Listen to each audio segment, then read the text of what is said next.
এবং সম্পাদক এবং উপস্থিত কুলিয়ারচর থানার সকল নেতৃবৃন্দ এবং সামাজিক সম্প্রীতির এই গ্রামের হিন্দু মুসলমান সবার প্রতি আমার নমস্কার। এবং আমরা এই ইউনিয়নের মধ্যে একটা অন্যতম ইউনিয়ন হল সৈসতী কুলিয়ারচর থানার মধ্যে। এই কুলিয়ারচর থানার মধ্যে সৈসতী ইউনিয়নের মধ্যে পূজ্যোজ্জীবন পরিষদ বাবু কান্তিক ঘোষের বাড়ি, ওইখানে বাবু জিয়ার ববিকের বাড়ি। জিয়ার ববিক সারা বাংলাদেশ পূজ্যোজ্জীবনের নেতৃত্ব দিচ্ছে এবং সনাতন ধর্মের কল্যাণে কাজ করছে। কিন্তু উনার গ্রামে উনার ইউনিয়নে আজকে এমন একটা ঘটনা নিয়ে আমরা বসবো, আলোচনা করব, আজকে ভাইরাল হবে, আমরা কোনোদিন আশা করতে পারি না। তবে আমার বিনীত অনুরোধ, এইখানে মনে হয় আমাদের সামাজিক সম্প্রীতির অভাব রয়ে গেছে এবং হিন্দু মুসলমানের যে প্রতিবাদ, এবং আমার মনে হয় আজকে এই স্বাধীন দেশে, স্বাধীন বাংলাদেশে আমার মনে হয় যে কোনোদিন আমার মনে হয় কোনো এরকম হইতে পারে না। এবং আমার নেতা নাজমুল হাসান পাপন সহ অত্যন্ত আমাদের সনাতন ধর্মের রূপী এবং আমার কুলিয়ারচর ভৈরবের মাঝে খুব ভালো নজর রাখেন। পিছনে কিছু ঘটনা হয়ে গেছে এবং ন্যায় বিচার আমরা পেয়েছি।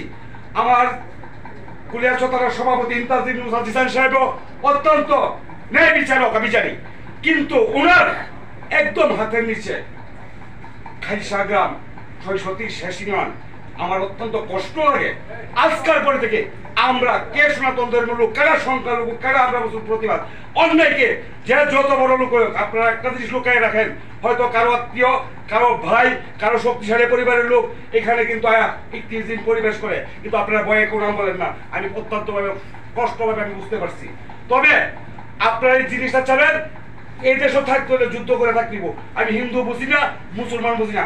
আজকা যারা এখানে গোষ্ঠীগুলো যায় সেবা দেনগা, আপনারা কিন্তু সংখ্যালঘু, এটা আপনার সাথে গোষ্ঠী নাই। অন্যায়কে প্রতিবাদ করবেন এবং প্রতিরোধ করবেন, অন্যায় আপনাকে তারা আসতে পারবে না। তবে আজকের পরে থেকে এই ইউনিয়নে, এই গ্রামে দাদার কাছে আমার অনুরোধ, যদি আপনার যে কোনো মুহূর্তে, যে কোনো সময় এইরকম ভাষা আর কোনদিন আর শুনতে চাই না, আর শুনবো না। আর যে বড় যত বড় নেতার ছেলে হোক, নেতার পুত্র হোক, সাথে সাথে আপনি অবহিত করবেন। যদি কুলিয়ারচর থানার পুলিশ প্রশাসন যদি আপনাকে অবহিত করে, তাহলে আমরা জেলা পর্যায়ে যাবো, জেলা পর্যায়ে থাকতে বলে আমরা কেন্দ্রীয় পর্যায়ে যাবো, কিন্তু তবু আমরা ন্যায় বিচার প্রতিষ্ঠিত করবো। এই বলে আমার বক্তব্য শেষ করলাম। জয় বাংলা, জয় বঙ্গবন্ধু।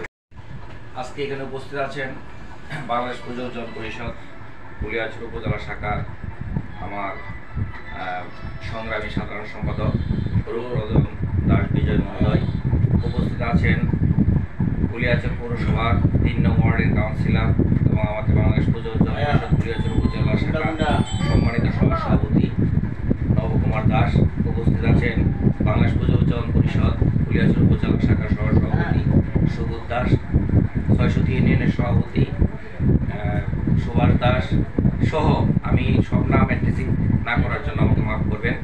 আপনারা এই ঢাকে অর্থাৎ আজকের এই অপরাহ্নে আপনারা যে দূর দূরান্ত থেকে এসেছেন এবং এই খালিশাবাসীর জন্য এই সময়টুকু নষ্ট করেছেন, এই জন্য বাংলাদেশ পূজ্যোজ্জীবন পরিষদ কুলিয়ারচর উপজেলার পক্ষ থেকে আপনাদেরকে আমি অবশ্যই শুভেচ্ছা জানাচ্ছি এবং অভিনন্দন জানাচ্ছি এত মূল্যবান সময় নষ্ট করার জন্য।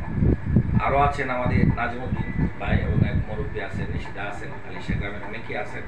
আমি একটা কথা বলবো, সবাই পজিটিভলি কথা বলছি, আমি একটু নেগেটিভ কথা বলি। সেটা হচ্ছে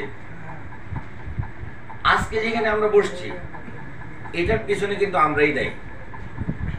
কেন দায়ী জানেন? এতদিন পর্যন্ত আপনারা যে এই ঘটনাগুলি ঘটতেছে, এই তারা যে অপরাধগুলি করতেছে, কাউকে তো আপনারা বলেন নাই। কেন বলেন নাই? আপনাদের কিসের ভয়? এত ভয় যদি পান তাহলে তো এই পৃথিবীতে বাঁচতে পারবেন না। পৃথিবীতে বাঁচতে বললে আমার মর্যাদা, আমার যে অস্তিত্ব, এটা টিকে রাখতে গেলে আমি এত ভয় পাইলে হবে না। আমরা দফায় দফায় আমরা জিজ্ঞাসা করেছি, আপনারা একটি নাম অন্তত বলেন কে করছে। সবাই বলে আমি চিনি না। চিনেন না যদি সারা জীবন আপনার অত্যাচারিত হইতেই থাকবেন, কারণ আপনার জন্য তো আরো 15 জন, 20 জন, 50 জন লোক এখান থেকে অ্যারেস্ট করে নেওয়া সম্ভব না। আপনাকে চিনতে হবে। তবে আমাদের এই আয়োজন তখনই সার্থক হবে যদি আপনারা 2, 4, 5টাকে ধরে ঘরের ভিতরে বেঁধে রেখে, তারপর থানা প্রশাসন আছে, আমরা যারা স্থানীয় নেতৃবৃন্দ আছে তাদেরকে সহ আপনারা যদি অবগত করা এখান থেকে ধরায় নিতে পারেন, তখনই কিন্তু আজকের এই অনুষ্ঠান সার্থক বলে মনে হবে আমাদের। আমি এটা বিশ্বাস করি। আপনারা যে কোনো কায়দা কৌশল অবলম্বন করে এই সন্ত্রাসীদেরকে, এই গাঁজাখোর, এই ইফতিজার যারা যারা আছে তাদেরকে ধরিয়ে দেওয়ার জন্য আপনারা সর্বাত্মক সহযোগিতাটুকু করবেন। দেখেন, কালকে আমরা আমাদের তো অফিসার ইনচার্জ মহোদয় লাগাইছে 3টা বাজে, কিন্তু আমরাও চাকরি টাকরি করি, আমাদেরও একটা বিষয় আছে। আমরা সন্ধ্যার পরে আমাদের এখানে যারা আছে সবাই কিন্তু কর্মব্যস্ত মানুষ, ওনারা কিন্তু অনেক কর্মব্যস্ত, একটা যার যার জায়গা থেকে অনেক দায় দায়িত্বে আছে। আমরা গেছি রাত্র 10টা বাজে আসছি, শুধু এটা নিয়ে সারা দিন কালকা গেছে এটা নিয়ে। আপনি জানেন কিনা, বাংলাদেশের কেন্দ্রীয় সভাপতি আপনারা খালসা গ্রাম নিয়ে অবগত। শুধু উনি একটা কথাই বলছে যে আমি বাংলাদেশের নেতৃত্ব দেই, কিন্তু আমার ইউনিয়নে যদি এই ঘটনা হয়, তারপরে ওনাকে বুঝাইতে আমার অনেক সময় লাগছে। এই যে দাদারা ছিল তাদের সামনে ফোনটা দিছে, আমার ডিস্ট্রিক্ট সভাপতি দিছে, এবং এটাও বলছে যে এই গ্রামে তো একজন মাস্টার সাহেব আছে, ওনার একটা ছেলে তো ঢাকাতে চাকরি করে, ওরাও তো জানাইতে পারতো এতদিন যাবত এই নির্যাতন, এই ধরনের তারা যে সহ্য করে এই জিনিসটা তো তারা একবার আমাকে জানাইতে পারতো, আমি দেখতাম। তারপর অনেক করোনা মানে স্যারকে আমি মানে যতটুকু পারি বুঝায় টুজায় আমি বলছি আমরা যাচ্ছি কালকে, এত দূর উপরে যাওয়ার আর দরকার নাই। আমরা যদি মনে করি এখানে ডিস্ট্রিক্ট লেভেলের নেতৃবৃন্দ আসতে পারে, কেন্দ্রীয় কমিটির নেতৃবৃন্দ আসতে পারে, ঘটনাটা আমি কারে কাছে কিসের ভিত্তিতে এই কাজটা করবো? আমরা তো কাউকে চিনিই না। আমরা যদি না চিনি তা আমরা বিচারটা করবো কার? আমরা কিন্তু শুধু আপনার পাশে আছি। আমাদের এখানে 2জন মুরব্বী আছে খালসা গ্রামে, তারা এই গ্রামের নেতৃত্ব দেয়। আমরা এই দেশে থাকবো মিলেমিশে, হিন্দু মুসলমান মিলে থাকবো, এখানে কোনো মাইনরিটি মেজরিটি বলতে কোনো শব্দ নাই। আমরা সবাই, আপনি যদি অন্যায় করেন, মুসলমান যদি একটা অন্যায় করে সে কি বাঁচতে পারবে বাংলাদেশের আইন অনুযায়ী? আমি যদি হিন্দু হয়ে কোনো অন্যায় করি আমি বাঁচতে পারবো? তো তারা যে অন্যায় করে, কালকা জানেন অনেক দূর থেকে আমাদের কান্দিগ্রাম থেকে কিন্তু ছেলেরা অ্যারেস্ট হয়েছে, কতগুলি ছেলে পেলে নিয়ে গেছে কালকে অ্যারেস্ট করে। নেওয়ার পরে সে বলছে যে কান্দিগ্রাম থেকে এই খালসা আসা লাগে গেলে গোসল করার লেগে, পরে কি সবাই ঠান্ডা হয়ে গেছে যে এটা তো অন্যায়। অন্যায় মানুষ নেই বলতে পারবে? অন্যায় কখনো নেই বলতে পারবে না। কাজে অনেক সময় হয়ে গেছে, কথা বাড়াবো না। আমাদের নেতৃবৃন্দরা অনেকে বক্তব্য দিয়েছেন, অনেক সুন্দর। আমার কথা হলো, আমাদের আজকে যে আশা, আমরা যে সবাই সময় নষ্ট করে এখানে আসছি, আমরা পরবর্তীতে এই ধরনের ঘটনা যদি ঘটে, আপনারা যদি যে কোনো কায়দা কৌশল করে তাদেরকে ধরিয়ে দিতে পারেন, সাথে সাথে ফোন দেবেন 999 নাম্বার। ওসি স্যার নিজে আসছে, দেখেন একটা ঘটনার জন্য ওসি 20 জন পুলিশ নিয়ে কিন্তু কালকে আসছে, 20 জন পুলিশ নিয়ে আসছে। তার মানে প্রশাসন কত তৎপর। এরপরে উনি আমাদেরকে বলছে যে যে ধরনের স্টেটমেন্ট দিছে, বোঝা যাচ্ছে এটা 300-400 বছর আগের পৃথিবীতে যারা বাস করতো তারা বুঝি এখানে বসবাস করে। এখানে কোনো আইন নাই, এখানে কোনো প্রশাসন নাই, এখানে কোনো সরকার নাই, এই ধরনের। এটা কি হইতে পারে? আমাদের কাছে তারা কোনো বলছে না, বললে আমরা বিচারটা কার কাছে করবো? আমরা যেখানে আসছি আমরা কার জন্য এটা বক্তব্য দিতেছি? আমি আর কথা বেশি বাড়াবো না।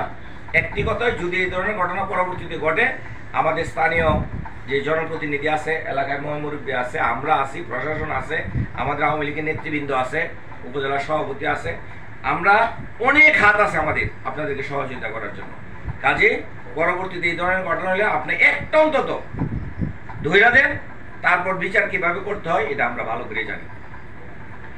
সে যত বড় শক্তিশালী হোক, সে অন্যায় করে পার পাবে, যদি পার পায় তখন আবার আমাদেরকে বললেন।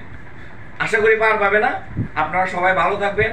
আপনাদের এই মূল্যবান সময়টুকু নষ্ট করার জন্য আমরা কালকে রাত্রে আমরা এই কয়েকজন, এই যে 4-5 জন আমরা যারা এই আমাদের সহসভাপতি, আমাদের সম্পাদক মহোদয়, এই ওসি স্যারে বলার পরে কালকা 9-10টা বাজে আমরা বলছি রাত 5টা বাজে আসবো। এই সময়ের মধ্যে আরো সহযোগিতা করছে যে ইউনিয়নের সভাপতি সুভাষ, কারণ রাত্রে 10:30 11টা বাজে আমরা গেছি। আমি গিয়া বলছি যে আমি একটু ব্যস্ত থাকবো, তুমি যে কোনোভাবে একটু অর্গানাইজ করে নিয়ে আসবো। আমি আবার পুলিয়া চলে গেছি, তে আপনার জন্য তো আমরা কাজ করতেছি।